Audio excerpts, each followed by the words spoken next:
Welcome back to the channel and thank you all for tuning in once again. If you have seen our previous video, we began exploring essential elements that govern QC in a TTI world. Today, we are continuing right from where we left off, diving deeper into the framework, protocols, and real world application that ensure high quality standards are consistently met. If you haven't watched the earlier part yet, I highly recommend checking out our first video on the QC of TTI. Now let's get into it and explore the next critical component that shape effective quality control in TTI.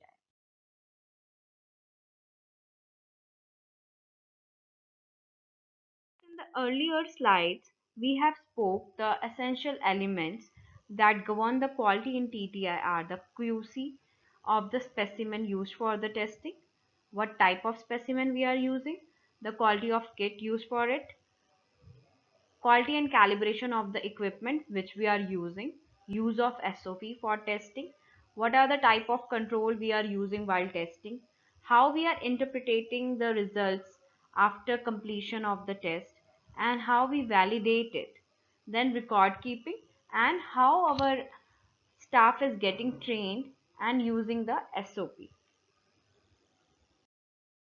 So first is quality of specimen used for the testing. So it should be properly labeled. The specimen which we are using for the testing, it should be properly labeled, as mislabeled specimen or ill-labeled specimen can hamper with the test result. Then it should be clear and the sterile. Lipemic, hemolyzed and contaminated specimen do not yield reliable results. Biosafety measures are very important to prevent the lab infections. So proper handling and disposal of the specimens is important. Avoid adding preservative as it may interfere with the test result. Now the quality of the kits which we are using for the testing. So for this we have to follow the manufacturer instruction. So to maintain its physical parameters like incubation time, reagent concentration, temperature range. So it should be follow as per the manufactured test insert. That insert will come with each and every kit via the manufacturer. So kits with the highest sensitivity and specificity should be used in the blood transfusion services for the TTI testing. We have to use the kit before its expiry date, and it should be approved by the certifying authority like by NACO or DCGI. Kit and sample should be brought at the room temperature before use. The wells of the plate should not be touched with the micropipette tip. Always use tips which are very compatible and recommended with the micropipette. Controls and unknown samples should be treated in the similar manner, and we will never interchange reagent from one kit to another or from one lot to the another. Then the quality and calibration of equipment which we are using for testing the TTI. So it's very important that there should be a periodic calibration of the equipment, periodic service of the equipment for its optimal use. And there should be proper documentation on equipment check and its performance, as it is essential to maintain the record. Now we will talk about the controls. So two type of controls are there, internal and the external control. When you are running the test, so each test have its own full set of control that yield result within the limit of the standard for acceptability and the validity. Any test run not having at least minimum number of control within the acceptable range, it's declared as invalid and must be repeated. So the two types of control are the internal control, which is there with the kit, or the external control. So the internal control, these are the set of control which is provided with the kit by the manufacturer. It contains both positive as well as negative, and it should be used with the same batch only. These should not detect any minor deterioration of the kit. Whereas when we talk about the external control, these are the positive samples like borderline positive or negative, and it should be used with the same batch only. These detect any minor error in the assay, and the set of control is included from the outside. Definitely, we have to include one external control when we are performing the TTI testing, and it will detect the minor error in the assay performance. What are the sources of external control? Where we can get these external control? So we can get these from three areas: national reference labs, commercial control panels, or we can prepare it like in-house external controls, which can be prepared in-house from the reactive and non-reactive blood bags. So positive control and negative control. The positive control is to confirm simply if the procedure is performed as intended, whereas the negative control, it will add validity to any positive result. So a positive result from the positive control, even if the samples are negative, will indicate that the procedure is optimized and working. It allows for confidence in the experimental results and confirms that the negative results are accurate. Whereas in negative control, each plate which we are using has having a negative control in the sample in order to validate the result. And it will help to verify that we are not obtaining any false positive result or any non-specific binding. There are also blank controls. So blank controls are the most common negative control type, but possibly the most inconsistently used terminology for it. So there is some ambiguity as to what exactly is a blank control. So blank control is the blank empty wells that do not contain or have not seen any liquid at any point are one common form of the blank control. But probably just as the common are assay buffer blanks, that is well which are filled only with the ELISA buffer. You can also consider as a blank control. So blank are meant to analyze the contribution of the background absorbance of the plastic or the buffer to the signal. Blank control should run alongside with the control and sample in every assay. So either these can be the empty wells or the wells which can be filled with the ELISA buffer, which help us to analyze that how the background absorbance is working in that ELISA plate. Now validation. So it is assuring that a system, process or equipment is performing the way as it is supposed to do. So validity criteria of the run, it based on the internal controls, that is negative and positive, which we are getting with the manufacturer's kit, and the blank value should be within the prescribed limit. Then cutoff of the test should be calculated as per the manufacturer instruction of that kit. External control, borderline positive and negative, should give the valid result. Then the validation tool, how we can validate. So we have to include positive and negative control in every test run. Include additional validation measures where possible, like a rapid test with the internal control spotline, independent reading of rapid test by the two people, or use of mechanical readers if available.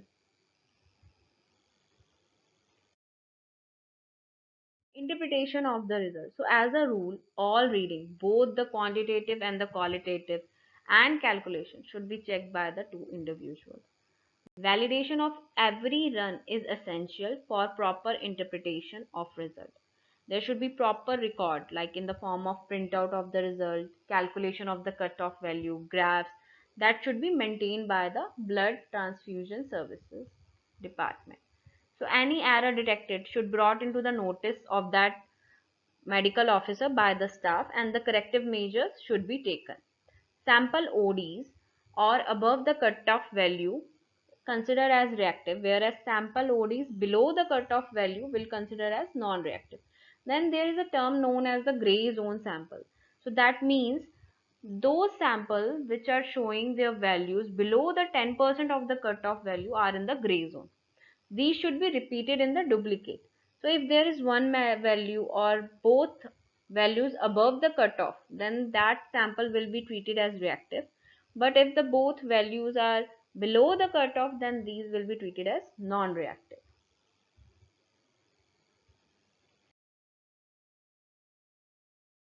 Now, how we can prepare the in-house external control? So we have to select the seroreactive serum or the plasma. Then we will retest the sample with the another kit, or try to do it with the other manufacturer if possible. Then we will inactivate the sample by heating it at 56 degree Celsius for about 30 minutes. And if plasma is taken, then we will recalcify it to obtain the serum. Then we will prepare the serial dilution of the sample with the seronegative serum. How we make the suitable dilution? So first we have to take the test tube. We have to properly label the test tube. The first one is the neat tube, or 1:1, and the second is 1:2, followed by 1:4, like it goes on to 1:2048. Then in the second tube, to the last tube, you have to take 100 microliter of diluent in the each tube, and in the first tube you will take the 200 microliter of serum. Now in the second tube you will take 100 microliter of the serum, mix it and transfer it to the next tube. You will discard each pipette after transferring the sample. Now each tube is a 1:2 dilution of the previous tube. Now let's see the further process. So after this, we will run the test and we will calculate the ER for each dilution. Now, we will select the dilution with the ER between 1.5 to 2, and then we will prepare the external control aliquots of the dilution which is selected above.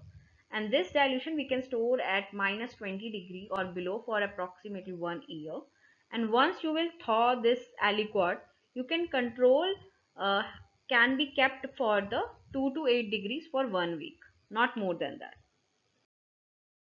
So there is a batch validation. How we can do it? So we have to determine the degree of interaliquot variation. Then we will check the batch has been sufficiently mixed, or it's a homogeneous, so as to minimize the interaliquot as well as interrun variation. Then we'll accept the batch if the sample show minimal variation and the yield the high target titer after aliquoting. Now large batch production. So we have to centrifuge the selected sample for 10 minutes at a speed of 3500 rpm. Then we will prepare the required amount of bulk dilution as per the requirement. For example, if dilution selected is 1 is to 256 and the required quantity is 25 ml, then dilute is 100 microliter positive specimen in the 25.5 ml negative specimen, that is diluent. We have to mix properly, and according to the temperature we will store for that time. Then why there is a need for the E ratio? So the cutoff value of the test run depend on the principle of the test, the manufacturer guidelines and the recommend protocol for its calculation. There might be some degree of variation in the internal control which is given by the manufacturer along with that kit.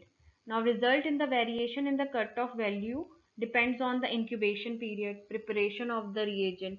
It can vary from plate to plate or well to well because of the antigen coding. So the optical density, that is OD of the control, would expectedly influence the OD value of the test sample in the similar direction. Relative reactivity of that given sample and the cutoff would not vary. So this relative reactivity in a particular test run is expressed as a term for known as E ratio. So this is the ratio between the OD of the sample and the cutoff. Then there is a statistical analysis for the QC data. So we have to analyze our data according to the graphs, which we all know as the LJ chart. So in the next video we will be discussing about the LJ chart. So this statistical analysis of QC, it is important for monitoring the quality. So it will give the quality assurance of the TTI testing. So for this we will need at least 20 points, which is obtained over the 20-day period to calculate the mean, standard deviation and develop the LJ chart. Calculation of mean of the ELISA test. Then we will collect the optical density value for control for each run test. We will collect the cutoff value for each run, and we will calculate the E ratio for each.